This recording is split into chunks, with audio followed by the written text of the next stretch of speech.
जो व्रती पुरुष चैत्र अथवा माघ मास में शंकर की पूजा करता है तथा बेंत लेकर उनके सम्मुख रात दिन भक्ति पूर्वक नृत्य करने में तत्पर रहता है, वह चाहे 1 मास, आधा मास, 10 दिन, 7 दिन अथवा 2 ही दिन या 1 ही दिन ऐसा क्यों ना करे, उसे दिन की संख्या के बराबर युगों तक भगवान शिव के लोक में प्रतिष्ठा प्राप्त हो जाती है। साध्वी, जो मनुष्य भारत में राम नवमी का व्रत करता है, वह 7 मनवंतरों तक विष्णु धाम में आनंद का अनुभव करता है, फिर अपनी योनि में आकर राम भक्ति पाता और जितेंद्रिय शिरोमणि होता है।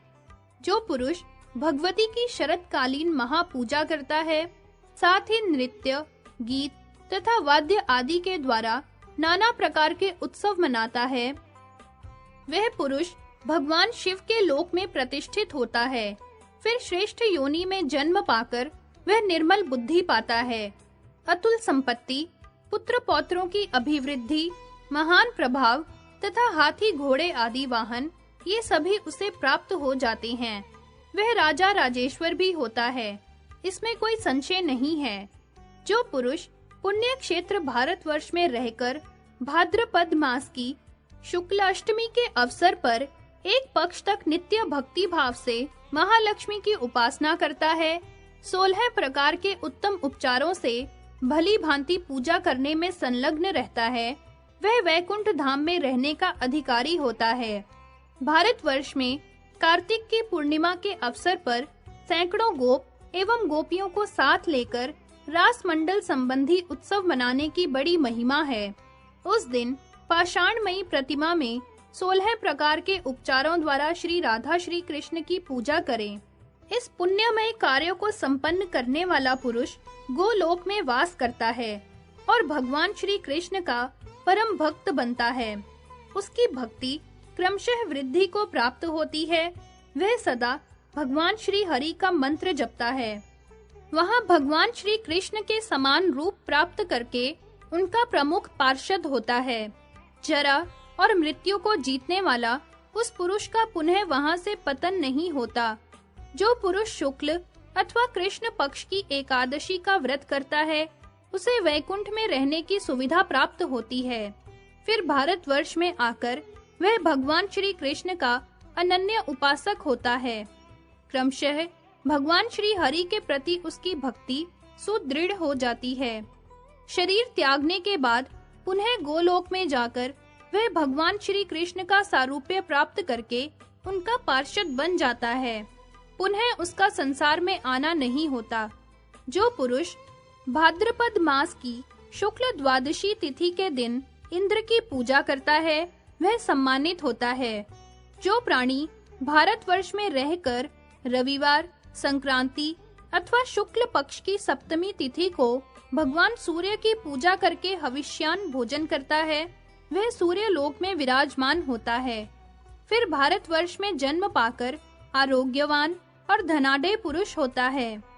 ज्येष्ठ महीने की कृष्ण चतुर्दशी के दिन जो व्यक्ति भगवती सावित्री की पूजा करता है, वह ब्रह्मा के लोक में प्रतिष्ठित होता है। फिर वह पृथ्वी पर आकर श्रीमान एवं अतुल पराक्रमी पुरुष होता है। साथ ही वह चिरंजीवी, ज्ञानी और वैभव से संपन्न होता है। जो मानव माघ मास के शुक्ल पक्ष की पंचमी तिथि के दिन संयम पूर्वक उत्तम भक्ति के साथ षोडश उपचार से भगवती सरस्वती की अर्चना करता है, वह वैकुंठ धाम में स्थान पाता है। जो भारतवासी व्यक्ति जीवन भर भक्ति के साथ नित्य प्रति ब्राह्मण को गौ और सुवर्ण आदि प्रदान करता है, वह वैकुंठ में सुख भोगता है। भारतवर्ष में जो प्राणी ब्राह्मण को मिष्ठान भोजन कराता है, वह ब्राह्मण की रोम संख्या के बराबर वर्षों तक विष्णु लोक में प्रतिष्ठा प्राप्त करता है। जो भारतवासी व्यक्ति भगवान श्री हरि के नाम का स्वयं कीर्तन करता है अथवा दूसरे को कीर्तन करने के लिए उत्साहित करता है, वह नाम संख्या के बराबर युगों तक वैकुंठ में विराजमान होता है। यदि नारायण क्षेत्र में नमोच्चारण किया जाए तो करोड़ों गुना अधिक फल मिलता है। जो पुरुष नारायण क्षेत्र में भगवान श्री हरि के नाम का 1 करोड़ जप करता है, वह संपूर्ण पापों से छूटकर जीवन मुक्त हो जाता है। यह ध्रुव सत्य है। वह पुनः जन्म न पाकर विष्णु लोक में विराजमान होता है। उसे भगवान का सारूप्य प्राप्त हो जाता है। वहां से वह फिर गिर नहीं सकता। जो पुरुष प्रतिदिन पार्थिव मूर्ति बनाकर शिवलिंग की अर्चा करता है और जीवन भर इस नियम का पालन करता रहता है, वह भगवान शिव के धाम में जाता है और लंबे समय तक शिवलोक में प्रतिष्ठित रहता है। तत्पश्चात भारतवर्ष में आकर राजेंद्र पद को सुशोभित करता है। निरंतर शालग्राम की पूजा करके उनका चरणोदक पान करने वाला पुण्य आत्मा पुरुष अति दीर्घ काल पर्यंत वैकुंठ में विराजमान होता है। उसे दुर्लभ भक्ति सुलभ हो जाती है। संसार में उसका पुनः आना नहीं होता। जिसके द्वारा संपूर्ण तप और व्रत का पालन होता है, वह पुरुष इन सत्कर्मों के फल स्वरूप वैकुंठ में रहने का अधिकार पाता है। पुनः उसे जन्म नहीं लेना पड़ता। जो संपूर्ण तीर्थों में स्नान करके पृथ्वी की प्रदक्षिणा करता है, उसे निर्वाण पद मिल जाता है। पुनः संसार में उसकी उत्पत्ति नहीं होती। भारत जैसे पुण्य क्षेत्र में जो अश्वमेध यज्ञ करता है, वह दीर्घ काल इंद्र के आधे आसन पर विराजमान रहता है। राजसूय यज्ञ करने से मनुष्य को इससे चौगुना फल मिलता है। सुंदरी, संपूर्ण यज्ञों से भगवान विष्णु का यज्ञ श्रेष्ठ कहा गया है। ब्रह्मा ने पूर्व काल में बड़े समारोह के साथ इस यज्ञ का अनुष्ठान किया था। पतिव्रते, उसी यज्ञ में दक्ष प्रजापति और शंकर में कलह मच गया था। ब्राह्मणों ने क्रोध में आकर नंदी को शाप दिया था और नंदी ने ब्राह्मणों को। यही कारण है कि भगवान शंकर ने दक्ष के यज्ञ को नष्ट कर डाला। पूर्व काल में दक्ष, धर्म, कश्यप, शेषनाग, कर्दम मुनि, स्वयंभुव मनु, उनके पुत्र प्रियव्रत, शिव, सनत कुमार, कपिल तथा ध्रुव ने विष्णु यज्ञ किया था। उसके अनुष्ठान से हजारों राजसूय यज्ञों का फल निश्चित रूप से मिल जाता है। वह पुरुष अवश्य ही अनेक कल्पों तक जीवन धारण करने वाला तथा जीवन मुक्त होता है। भामिनी, जिस प्रकार देवताओं में विष्णु, वैष्णव पुरुषों में शिव, शास्त्रों में वेद, वर्णों में ब्राह्मण, तीर्थों में गंगा, पुण्य आत्मा पुरुषों में वैष्णव, व्रतों में एकादशी, पुष्पों में तुलसी, नक्षत्रों में चंद्रमा, पक्षियों में गरुड़, स्त्रियों में भगवती मूल प्रकृति राधा, आधारों में वसुंधरा, चंचल स्वभाव वाली इंद्रियों में मन, प्रजापतियों में ब्रह्मा, प्रजेश्वरों में प्रजापति, वनों में वृंदावन, वर्षों में भारतवर्ष, श्रीमानों में लक्ष्मी, विद्वानों में सरस्वती, पतिव्रताओं में भगवती दुर्गा और सौभाग्यवती श्री कृष्ण पत्नियों में श्री राधा सर्वोपरि मानी जाती है। उसी प्रकार संपूर्ण यज्ञों में विष्णु यज्ञ श्रेष्ठ माना जाता है। संपूर्ण तीर्थों का स्नान, अखिल यज्ञों की दीक्षा तथा व्रतों एवं तपस्याओं और चारों वेदों के पाठ का तथा पृथ्वी की प्रदक्षिणा का फल अंत में यही है कि भगवान श्री कृष्ण की मुक्तिदायिनी सेवा सुलभ हो। पुराणों, वेदों और इतिहास में सर्वत्र श्री कृष्ण के चरण कमलों की अर्चना को ही सारभूत माना गया है। भगवान के स्वरूप का वर्णन, उनका ध्यान, उनके नाम और गुणों का कीर्तन, स्तोत्रों का पाठ, नमस्कार, जप, उनका चरणोदक और नैवेद्य ग्रहण करना, यह नित्य का परम कर्तव्य है। साध्वी, इसे सभी चाहते हैं और सर्वसम्मति से यही सिद्ध भी है। वत्से, अब तुम प्रकृति से पर तथा प्राकृत गुणों से रहित पर ब्रह्म श्री कृष्ण की निरंतर उपासना करो। मैं तुम्हारे पति देव को लौटा देता हूँ। इन्हें लो और सुख पूर्वक अपने घर को जाओ। मनुष्यों का यह मंगलमय कर्म विपाक मैंने तुमको सुना दिया। यह प्रसंग सर्वेप्सित, सर्वसम्मत तथा तत्व ज्ञान प्रदान करने वाला है। भगवान नारायण कहते हैं, नारद, धर्मराज के मुख से उपर्युक्त वर्णन सुनकर सावित्री की आंखों में आनंद के आंसू छलक पड़े। उनका शरीर पुलकायमान हो गया। उसने पुनः धर्मराज से कहा। सावित्री बोली, धर्मराज, वेद वेताओं में श्रेष्ठ प्रभो, मैं किस विधि से प्रकृति से भी पर भगवान श्री कृष्ण की आराधना करूं, यह बताइए। भगवान, मैं आपके द्वारा मनुष्यों के मनोहर शुभ कर्म का विपाक सुन चुकी। अब आप मुझे अशुभ कर्म विपाक की व्याख्या सुनाने की कृपा करें।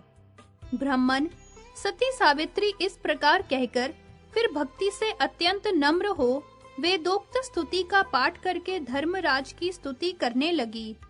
सावित्री ने कहा, प्राचीन काल की बात है, महाभाग सूर्य ने पुष्कर में तपस्या के द्वारा धर्म की आराधना की। तब धर्म के अंशभूत जिन्हें पुत्र रूप में प्राप्त किया, उन भगवान धर्मराज को मैं प्रणाम करती हूँ, जो सबके साक्षी हैं, जिनकी संपूर्ण भूतों में समता है, अतएव जिनका नाम शमन है, उन भगवान शमन को मैं प्रणाम करती हूँ। जो कर्म अनुरूप काल के सहयोग से विश्व के संपूर्ण प्राणियों का अंत करते हैं, उन भगवान कृतांत को मैं प्रणाम करती हूँ। जो पापी जनों को शुद्ध करने के निमित्त दंडनीय के लिए ही हाथ में दंड धारण करते हैं, तथा जो समस्त कर्मों के उपदेशक हैं, उन भगवान दंडधर को मेरा प्रणाम है।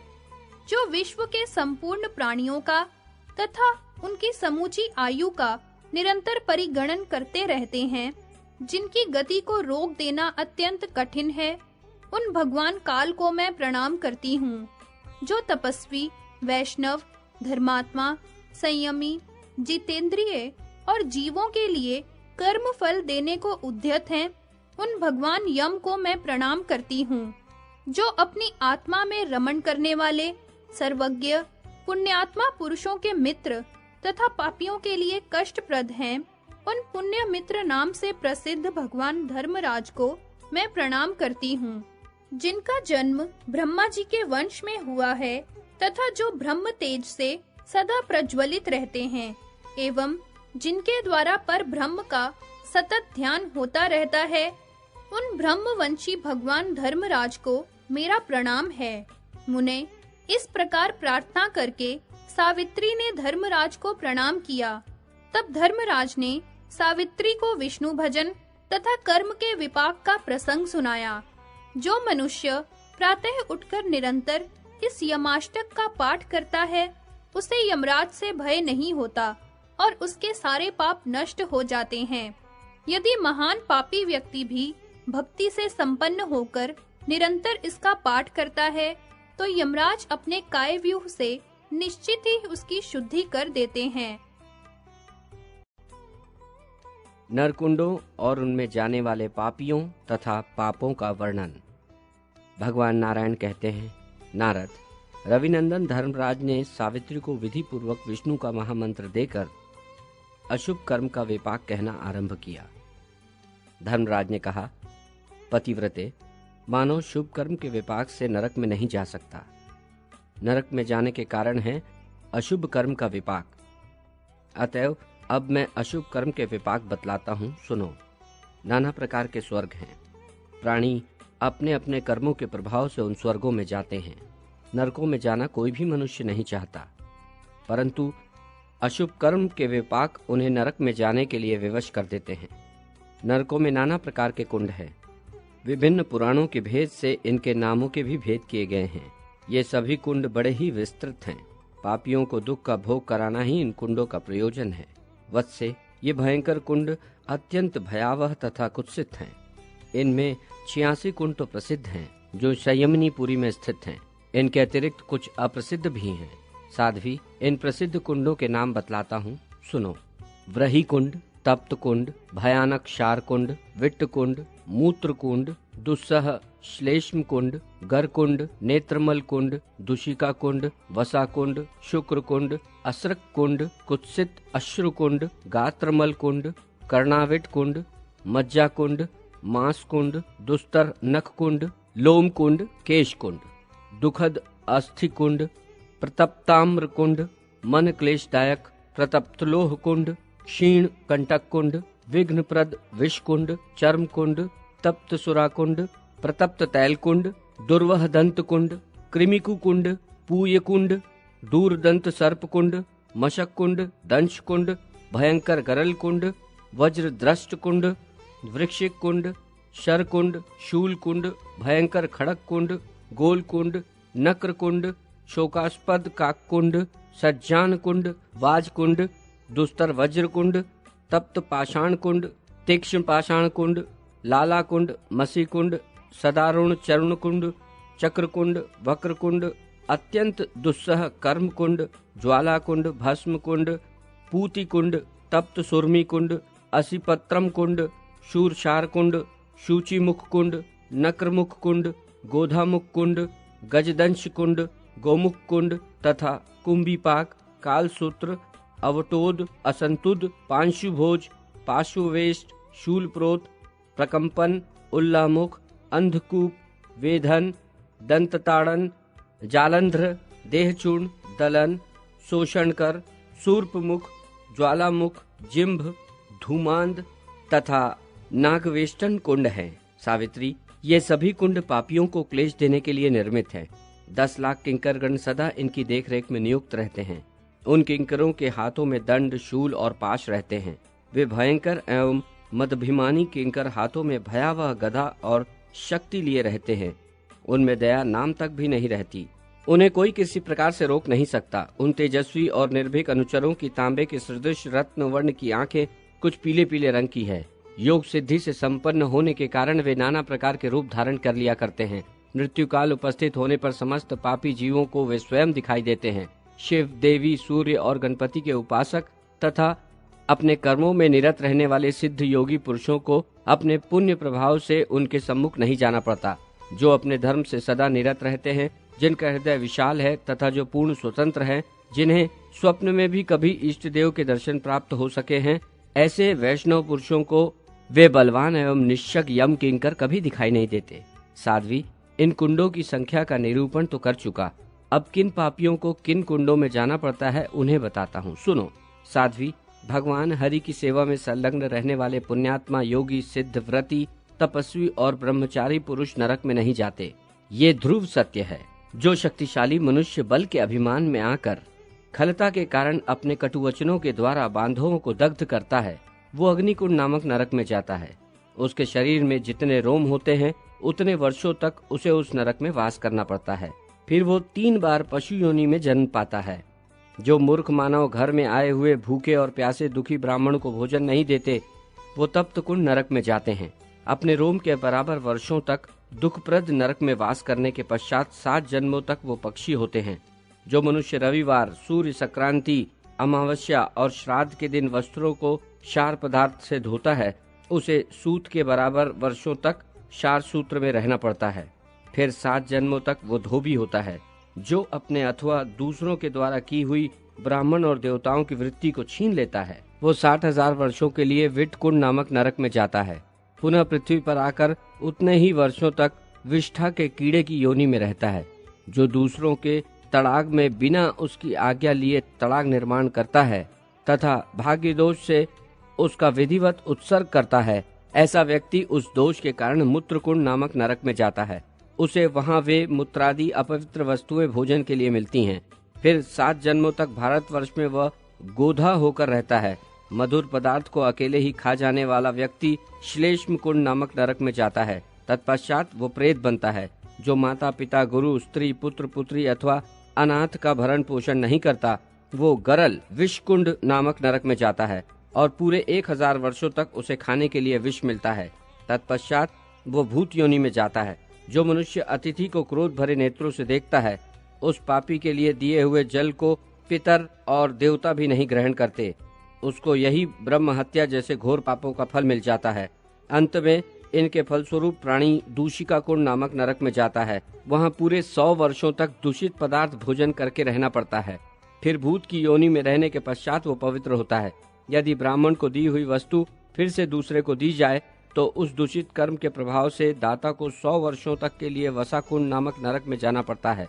तदनंतर 7 जन्मों तक उसे भारत में गिरगिट होना पड़ता है। जो स्त्री पर पुरुष से अथवा पुरुष पराई स्त्री से अवैध संबंध करता है या उसे शुक्रपान कराता है, वो शुक्रकुंड नामक नरक में जाता है और 100 वर्षों तक वही खाता है। तत्पश्चात 100 वर्षों तक कीट योनि में रहकर वो शुद्ध होता है।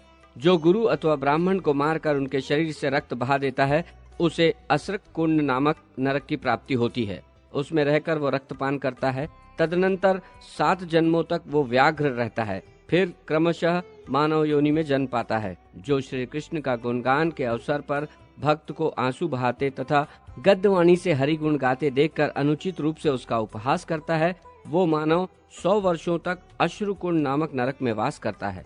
भोजन के लिए उसे अश्रु ही मिलते हैं। तत्पश्चात 3 जन्मों तक चांडाल की योनि में उसका जन्म होता है, तब वह शुद्ध होता है। जो मनुष्य श्रहित के साथ निरंतर शठता का व्यवहार करता है वो गात्रमल कुंड नामक नरक में जाता है। उसके बाद उसे 3 जन्मों तक गधे की तथा 3 जन्मों तक श्रृगाल की योनि प्राप्त होती है। तत्पश्चात वो शुद्ध होता है। जो बहरे को देखकर हंसता और अभिमानवश उसकी निंदा करता है उसका कर्णविट नामक नरकुंड में वास होता है और वहाँ उसे कानों की मैल भोजन के लिए मिलती है। फिर परम दरिद्र होकर जन्म लेता है और उसके कानों में सुनने की शक्ति नहीं रहती। जो मनुष्य लोभवश अपने भरण पोषण के लिए प्राणियों की हिंसा करता है वो बहुत दीर्घकाल तक मज्जा कुंड नामक नरक में स्थान प्राप्त करता है। वहाँ मज्जा ही उसे भोजन के लिए मिलती है। इसके बाद वो खरगोश की योनि में जन्म पाता है। फिर 7 जन्मों तक मछली का शरीर पाता है। फिर कर्मों के प्रभाव से उसे मृग आदि योनियां प्राप्त होती है। तदनंतर वो शुद्ध होता है। जो अपनी कन्या को पाल पोष कर उसे बेचता है वो अर्थलोभी महान मूर्ख मानव मांस कुंड नामक नरक में जाता है। कन्या का मांस ही उसे भोजन के लिए मिलता है। उसे मेरे अनुचर डंडों से पीटते हैं।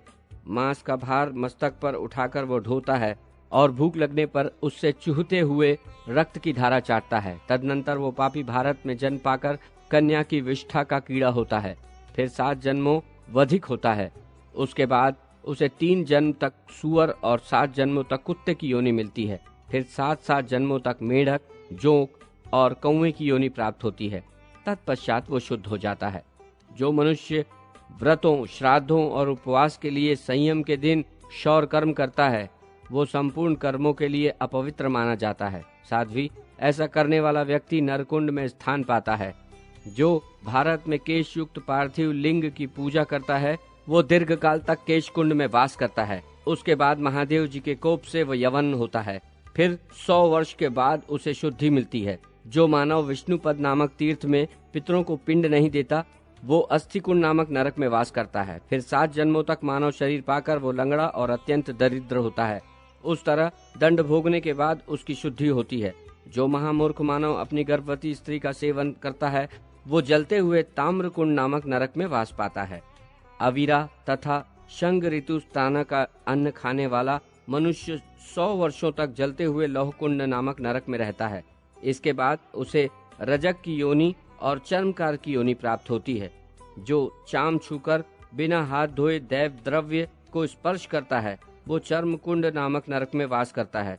जो बिना निमंत्रण मिले शूद्र के घर जाकर उसका अन्न खाता है वो ब्राह्मण तप्त सुरा कुंड में स्थान पाता है। जो कठोर वचन कहकर सदा स्वामी को कष्ट पहुंचाता है वो तीक्ष्ण कंटक नामक नरकुंड में कंटक भोगी बनकर वास करता है। मेरे दूत उसे डंडों से कष्ट पहुंचाते हैं। जो निर्दयी व्यक्ति प्राणी को विष देकर मार डालता है वो 1000 वर्षों तक विष भोजी होकर विष कुंड में रहता है। फिर 7 जन्मों तक नरघाती जल्लाद होता है। 7 जन्मों तक कोढ़ी होता है। उसके प्रत्येक अंग में फोड़े फुंसियां कष्ट देते हैं। तत्पश्चात उसकी शुद्धि होती है।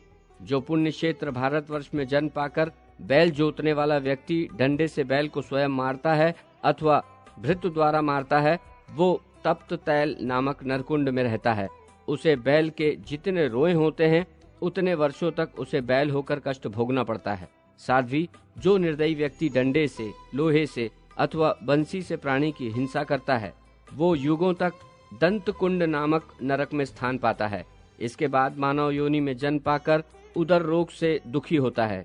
जो ब्राह्मण मांस मछली खाता तथा श्री हरि के नैवेद्य की वस्तु चट कर जाता है उसे कृमि कुंड नामक नरक में जाना पड़ता है। उसे आहार के रूप में मांस उपलब्ध होता है। तत्पश्चात 3 जन्मों तक उसे मलेच्छ की योनि मिलती है। जो छोटे बड़े अथवा क्रूर सर्प को मारता है वो मानव सर्प कुंड नामक नरक का अधिकारी होता है। उसे वहां सर्प काटते हैं।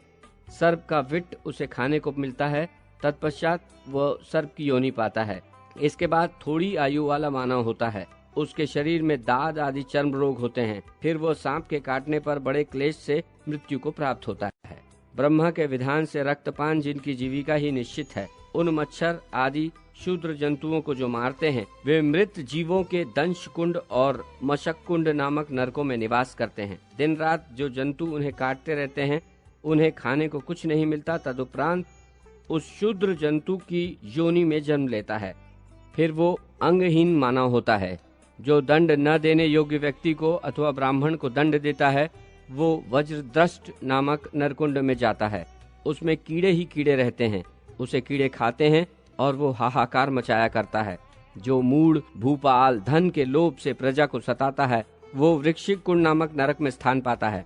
पुनः 7 जन्मों तक भिक्षु होता है। तत्पश्चात मनुष्य की योनि में उसकी उत्पत्ति होती है। वो अंगहीन और रोगी होकर जीवन व्यतीत करता है। जो ब्राह्मण होकर जीवों के वध के लिए हथियार उठाता है, वो दूसरों का धावक बनकर इधर उधर जाता है। जो कभी संध्या नहीं करता तथा भगवान श्री हरि की भक्ति से विमुख रहता है, वो शर आदि के कुंड में जाता है। बाण आदि से उसके अंग निरंतर छिदते रहते हैं। मद के अभिमान में चूर रहने वाला जो राजा थोड़े से अपराध के कारण अंधकार पूर्ण कारागार में प्रजाओं को मारता है, उसे अपने दोष के फलस्वरूप गोलकुंड नामक नरक में जाना पड़ता है। वो नरक बड़ा ही भयंकर, उसमें खौलता हुआ जल भरा रहता है, अंधकार छाया रहता है और तीखे दांत वाले कीड़े सर्वत्र फैले रहते हैं। ऐसे दारुण नरक में वो पड़ा रहता है। तत्पश्चात मनुष्य होकर उन प्रजाओं का भृत्य बनता है। सरोवर से निकले हुए नक्र आदि जलचर जीवों को मारता है। वो नक्र कुंड नामक नरक में जाता है। जो मनुष्य पुण्य क्षेत्र भारतवर्ष में आकर काम भाव से पर स्त्री के वक्षस्थल, श्रोणी, स्तन एवं मुख को देखता है, वह काकतुंड नामक नरक में वास करता है। जो मूढ़ मानव भारतवर्ष में जन्म पाकर तांबा और लोहा चुराता है, वो वाजकुंड नामक नरक में स्थान पाता है। मेरे दूत बाणों से उसकी आंख फोड़ देते हैं और डंडों से उसे पीटते हैं। इसके बाद वो 3 जन्मों तक नेत्रहीन तथा 7 जन्मों तक दरिद्र ही होता है। भारतवर्ष में जन्म पाकर देवताओं की प्रतिमा तथा देव संबंधी द्रव्य की चोरी करने वाला मानव दुस्तर वज्रकुंड नामक नरक में निश्चित रूप से वास करता है। तीखे वज्रों से उसका शरीर दग्ध सा होता रहता है। देवता और ब्राह्मण के रजत गव्य पदार्थ तथा वस्त्र की चोरी करने वाला व्यक्ति तत्व पाषाण नामक नरकुंड में स्थान पाता है। वो निश्चित ही फिर 3 जन्मों तक बगुला, 3 जन्मों तक श्वेत हंस, 1 जन्म में सफेद चील, फिर अनन्याय श्वेत पक्षी, इसके बाद अल्पायु मानव होता है। रक्त विकार और शूल रोग से उसे असह्य पीड़ा होती रहती है। जो ब्राह्मण और देवता के पीपल तथा कांसे के पात्र अपहरण करता है, वह तीक्ष्ण पाषाण कुंड में अपनी रोम की संख्या के बराबर वर्षों तक निश्चय ही निवास करता है। जो पुंजली का अन्न खाता है तथा उनकी कमाई से जीविका चलाता है, वो लाला कुंड, उसमें लार ही लार भरी रहती है, नरक में वास करता है। वहाँ दुख भोगने के पश्चात मानव बनकर नेत्र रोग और शूल रोग का कष्ट पाता है। साध्वी जो ब्राह्मण तथा देवताओं के धान्य आदि संपन्न खेती, तांबुल, आसन और सैया का अपहरण करता है, वो पापी मानव चूर्ण कुंड नामक नरक में जाता है। जो मनुष्य ब्राह्मण का धन चुराकर उससे चक्रकुंड बनाता है, वो चक्रकुंड नामक नरक में वास करता है। उसे वहां सैकड़ों वर्षों तक डंडों की मार खानी पड़ती है। फिर 3 जन्मों तक वो तेली, रोगी और निसंतान होता है। भाई बंधुओं और ब्राह्मणों के प्रति क्रूर दृष्टि रखने वाला मानव दीर्घकाल तक वक्रतुंड नामक नरक में रहता है। तत्पश्चात 7 जन्मों तक टेढ़े शरीर वाला तथा अंगहीन बनता है। दरिद्रता उसे घेरी रहती है। देवता और ब्राह्मणों के घृत तथा तेल का अपहरण करने वाला पातक, पातकी, ज्वाला कुंड नामक तथा भस्म कुंड नामक नरक का अधिकारी होता है। जो मानव देवता ब्राह्मण के सुगंधित तेल, आंवला तथा अन्य भी किसी उत्तम गंध वाले द्रव्य का अपहरण करता है, वो दुर्गंध कुंडक नामक संज्ञक नरक में जाता है। रात दिन दुर्गंध का अनुभव करता है। साध्वी जो बलवान व्यक्ति किसी दूसरे की पैतृक भूमि को छल, बल और कपट से अथवा उसे मारकर छीन लेता है, उसे तप्तशूल नामक नरकुंड में स्थान मिलता है। उसे खौलते हुए तेल में कोई जीव जलता है, उसी तरह वह दग्ध होता हुआ निरंतर उसके भीतर चक्कर लगाता रहता है, तथापि जलकर भस्म नहीं हो पाता, क्योंकि प्राणी का मोह देह नष्ट नहीं होता। इसके बाद वो विष्ठा का कीड़ा होता है, फिर भूमिहीन एवं दरिद्र मानव होता है। साध्वी जो अत्यंत दारुण एवं निर्दयी व्यक्ति तलवार से जीवों को काटता तथा धन के लोभ से नरघाती बनकर मानव की हत्या करता है वो असीपत्र नामक नरक में स्थान पाता है। मेरे दूत तलवार से निरंतर उसके अंग काटते रहते हैं। जब वह भोजन के अभाव से चिल्लाता है तब दूत उसे मारते हैं। फिर 100 जन्मों तक भारत में चांडाल, शूकर और कूकर होता है। इसके बाद 7 जन्मों तक श्रृंगाल और व्याघ्र होता है। 3 जन्म तक भेड़िया, 7 जन्म तक गेंडा और 3 जन्मों तक भैंसा होता है। पतिव्रते, ग्रामों और नगरों में आग लगाने वाला पापी मानव शूरधार नामक नरक में निवास करता है। 3 युगों तक उसमें रहता है और यमदूत उसके अंग को काटते रहते हैं।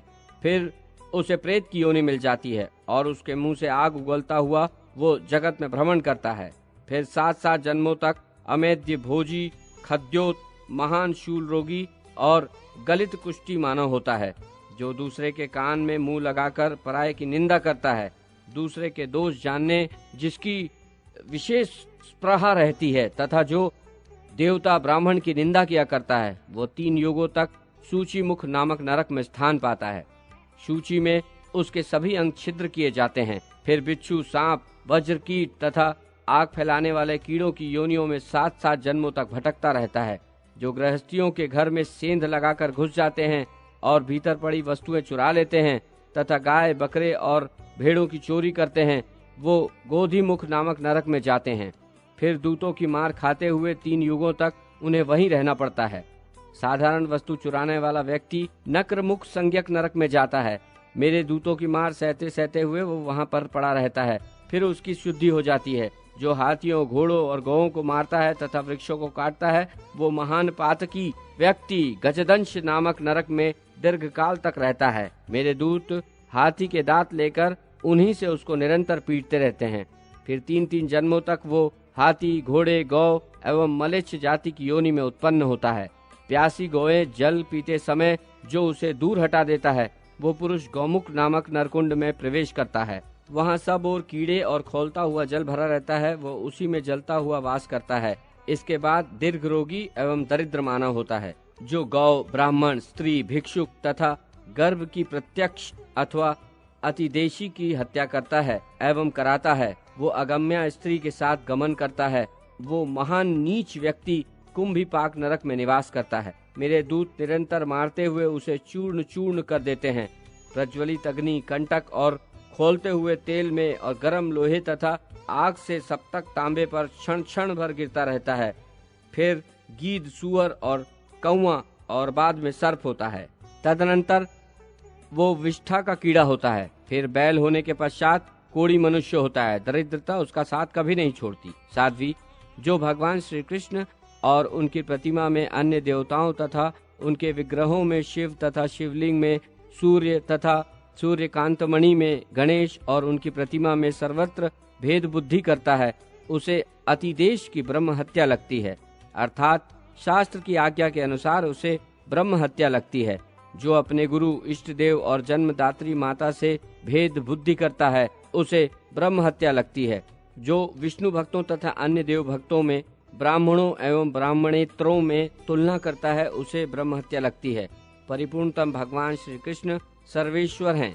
ये संपूर्ण कारणों के कारण हैं। इन सर्वांतर्यामी आदि पुरुष की सभी देवता उपासना करते हैं। ये माया से अनेक रूप धारण कर लेते हैं। वस्तुतः ये एक ही निर्गुण ब्रह्म है। जो इनकी दूसरे किसी से भी क्षमता करता है, वो अतिदेशी की ब्रह्म हत्या का अधिकारी माना जाता है।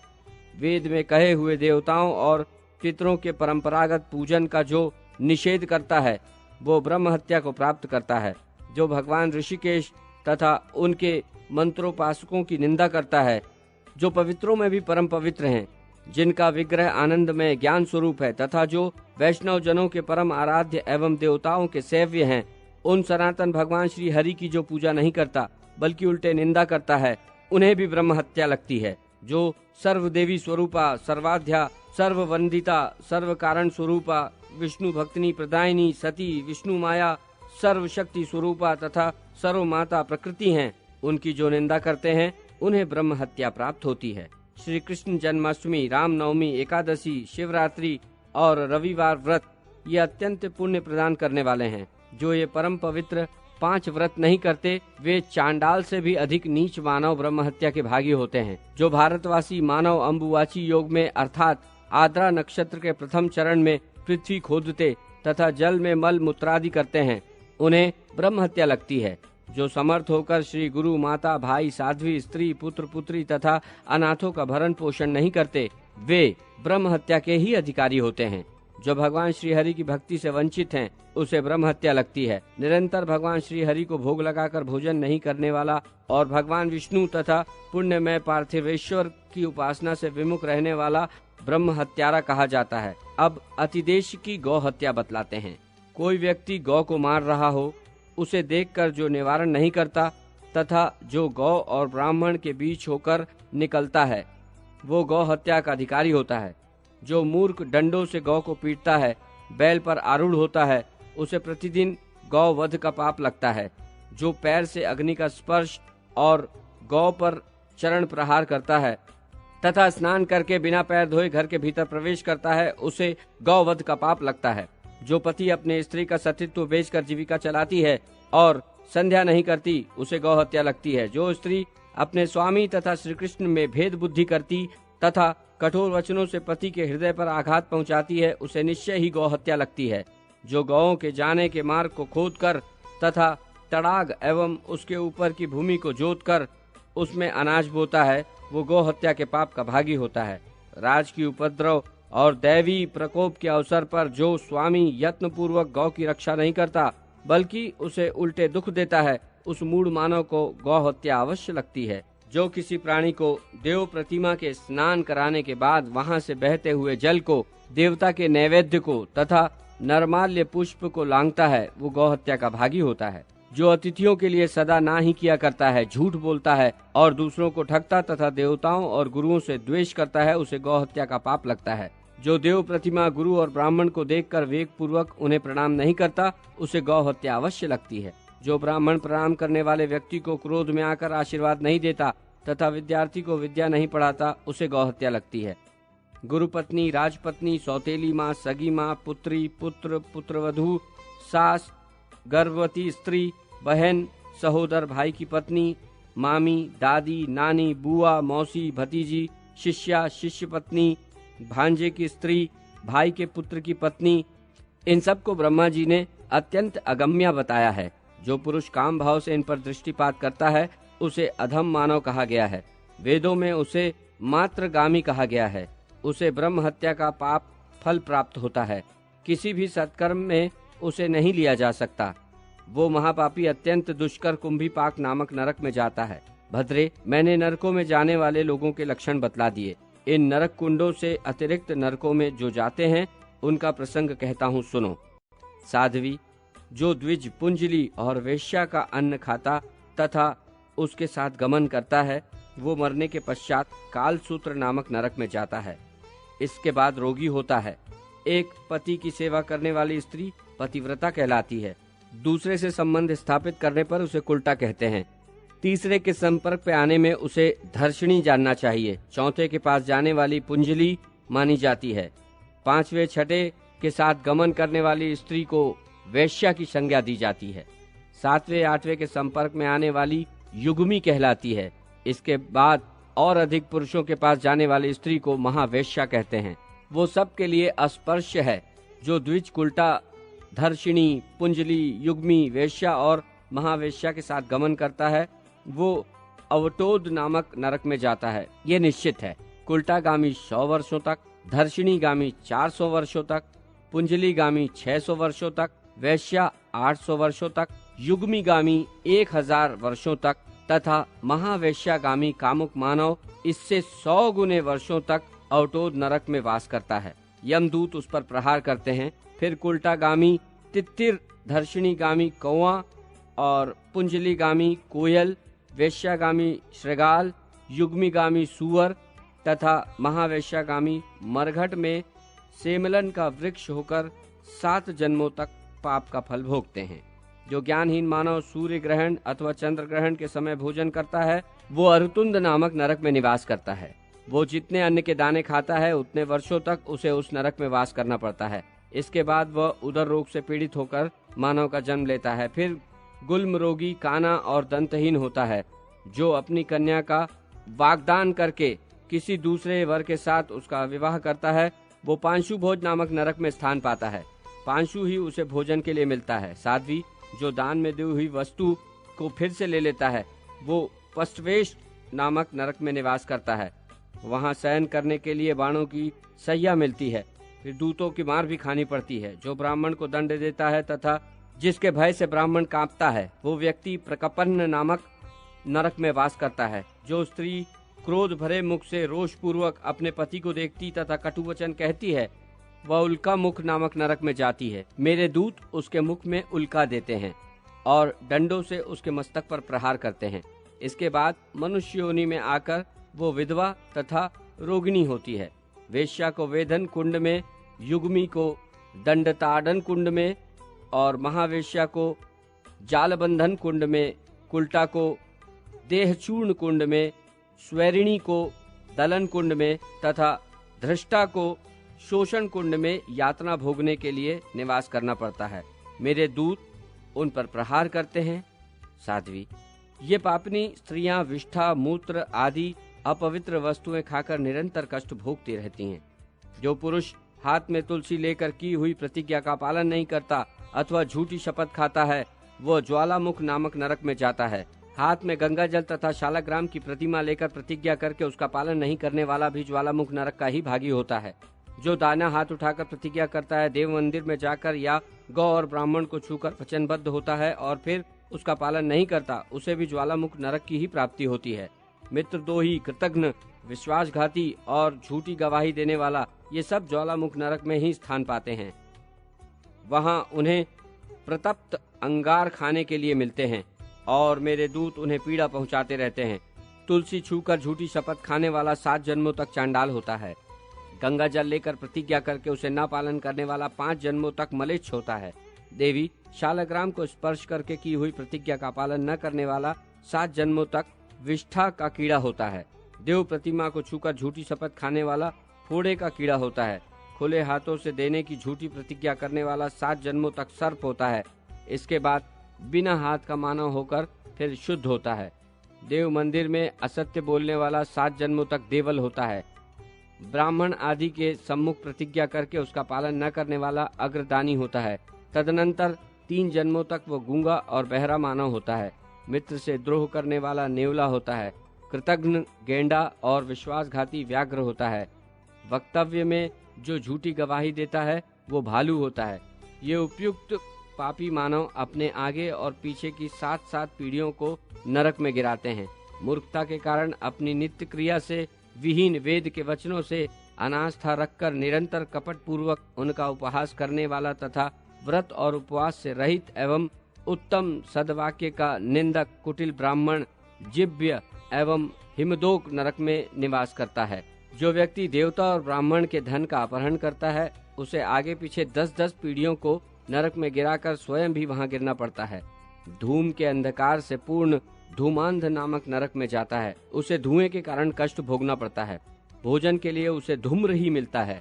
इस प्रकार की यातना भोगते हुए वो वहां रहता है। तत्पश्चात 7 जन्मों तक वो चूहे की योनि में जन्म पाता है। तदनंतर नाना प्रकार के पक्षियों, कीड़ों, वृक्षों और पशुओं की योनि में जन्म लेने के पश्चात वो शुद्ध होता है। पतिव्रते, ये सुविख्यात नरक कुंड बताए गए हैं। इनके अतिरिक्त अन्य छोटे छोटे अप्रसिद्ध नरक भी गिनाए गए हैं। अपने दुष्कर्मों के फल भोगने वाले पापियों से उन नरकों का कोना कोना भरा रहता है। कर्म फल भोगने के लिए प्राणी नाना प्रकार की योनियों में भटकते हैं। कहाँ तक बताया जाए।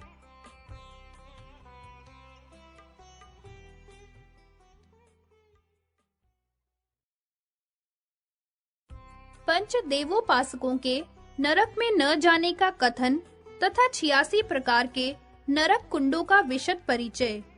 सावित्री ने कहा, महाभाग धर्मराज, आप वेद एवं वेदांग के पारगामी विद्वान हैं, जो सबका सारभूत, अभीष्ट, सर्वसम्मत कर्म का उच्छेद करने में कारणभूत, परम श्रेष्ठ, मनुष्यों के लिए सुखदायी, यशोवर्धक, धर्मप्रद तथा सबको सब प्रकार का मंगल प्रदान करने वाला है, जिसके प्रभाव से संपूर्ण मानव जगत को दुख देने वाली यम यातना को नहीं प्राप्त होते, नरक कुंडों को नहीं देखते और न उनमें पड़ते ही हैं, तथा जिससे जन्म आदि विकार नहीं प्राप्त होते, वह उत्तम कर्म क्या है? सुव्रत, यह बताने की कृपा करें। साथ ही उन कुंडों के आकार कैसे हैं, वे किस प्रकार बने हैं तथा कौन से पापी किस रूप से उनमें वास करते हैं, यह मैं सुनना चाहती हूँ। देह के अग्नि में भस्म हो जाने के पश्चात मानव किस देह से लोकांतरों में जाता और अपने किए हुए शुभाशुभ कर्मों के फल भोगता है। अत्यंत कलेश पाने पर भी वह शरीर नष्ट क्यों नहीं हो जाता तथा वह शरीर भी कैसा है, ये सभी बातें मुझे बताने की कृपा करें। भगवान नारायण कहते हैं, नारद, सावित्री के वचन सुनकर धर्मराज ने भगवान श्री हरि को स्मरण करते हुए गुरु को नमस्कार कर पवित्र कथा आरंभ की। धर्मराज बोले, वत्से, पतिव्रते, सुव्रते, चारों वेद, धर्मशास्त्र, संहिता, पुराण, इतिहास, पांचरात्र प्रभृति धर्म ग्रंथ तथा अन्य धर्मशास्त्र एवं वेदांग, इन सब में एक श्री कृष्ण की मंगलमयी सेवा को ही सबके लिए अभीष्ट एवं सारभूत बतलाया गया है। इससे जन्म, मृत्यु, जरा, व्याधि तथा शोक संताप नष्ट हो जाते हैं। यह साधन सर्व मंगल रूप तथा परम आनंद का कारण है। इससे संपूर्ण सिद्धियां प्राप्त हो जाती हैं। यह नरक से प्राणी का उद्धार करने वाला है। भक्ति रूपी वृक्ष में अंकुर उत्पन्न करने वाला तथा कर्म रूपी वृक्ष को काटने वाला है। गोलोक के मार्ग पर अग्रसर होने के लिए यह सोपान है। भगवान के सालोक्य, सारिष्टि, सारूप्य और सामीप्य आदि मोक्ष को तथा अविनाशी एवं शुभ पद को प्रदान करने वाला है। शुभे श्री कृष्ण के किंकर नरक कुंड, यमदूत तथा यमराज को स्वप्न में भी नहीं देखते हैं। जो एकादशी का व्रत तथा वैष्णव तीर्थ में स्नान करते हैं, एकादशी को अन्न नहीं खाते और भगवान श्री हरि को नित्य प्रणाम करते एवं उनकी प्रतिमा की पूजा करते हैं, उन्हें भी मेरी भयंकर संयमनीपुरी में नहीं जाना पड़ता। भगवान श्री कृष्ण के भक्तों से मेरे दूत इस प्रकार डरते हैं जैसे गरुड़ से सर्प। मेरा दूत जब हाथ में पाश लेकर मर्त्य लोक की ओर जाता है, तब मैं चेतावनी देते हुए उससे कहता हूँ, दूत, तुम भगवान विष्णु के भक्त का आश्रम छोड़कर और सब जगह जा सकोगे। श्री कृष्ण मंत्र के उपासकों के नाम भी यमलोक वासियों को काट खाते हैं। चित्रगुप्त भयभीत से हो दोनों हाथ जोड़कर उनका स्वागत करते हैं। ब्रह्मा जी उनके लिए मधुपर्क आदि निवेदन करते हैं, क्योंकि वे ब्रह्मलोक को लांघकर गोलोक में जाने वाले होते हैं। उनके स्पर्श मात्र से प्राणियों के सारे पाप नष्ट हो जाते हैं। ठीक उसी तरह जैसे प्रज्वलित अग्नि में पड़कर तृण और काष्ठ भस्म हो जाते हैं। उन्हें देखकर मोह भी अत्यंत भयभीत सा होकर सम्मोह को प्राप्त होता है। काम, क्रोध, लोभ, मृत्यु, जरा, शोक, भय, काल, शुभाशुभ कर्म, हर्ष तथा भोग, ये सभी हरि भक्तों को देखकर प्रभाव शून्य हो जाते हैं।